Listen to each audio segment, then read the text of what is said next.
ఇవాళ మళ్ళీ మోడీ మంత్రం చదువుతున్నాడు ధర్మపురి అరవింద్ గారు. నేను అడుగుతున్నా, గల్లీలో మోరీ తీయాలంటే మేము ఢిల్లీకి వెళ్లి మోడీని అడగాలనా? ఇవాళ పొట్టోడు ఇందూరులా మోర్లు సాగు చేసి కూడా మోడీ పేరు చెప్తాడు అరవింద్ అన్నాడు. మోర్లు సాగు చేస్తుంది మోడీ పేరు చెప్పడు. మోర్లు సాగు చేస్తుంది మోడీ పైసలు పంపుతాడు. నువ్వు పొట్టోడు వచ్చి సాగు చేయాలి. మరి మున్సిపల్ మినిస్టర్ రోడ్డు పొట్టోడే కదా, వచ్చి సాగు చేయాలి. తొండ వేస్తే మోర్లు సాగు అయితే చేయాలి. మరి నువ్వు జీతాలు కూడా ఇచ్చి సస్తలేవు మున్సిపాలిటీలో పనిచేసే వాళ్ళకి. మరి మంత్రిత్వ శాఖ ఆయన దగ్గర పెట్టుకున్నాడు పొట్టోడు నువ్వు పని మంత్రుడని.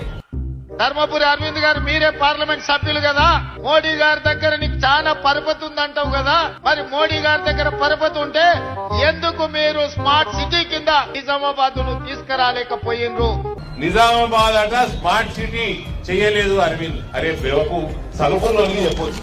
ఇది కేటీఆర్ కల్వకుంట్ల సంకనాకితం చెప్పరాదు. స్మార్ట్ సిటీ సపోజ్ తెలంగాణకి 5 ఇచ్చింది అనుకో కేంద్రం, 5 సిటీలు ఏది చేయాలన్నది తెలంగాణ ప్రభుత్వం పంపాలరా బేవకు.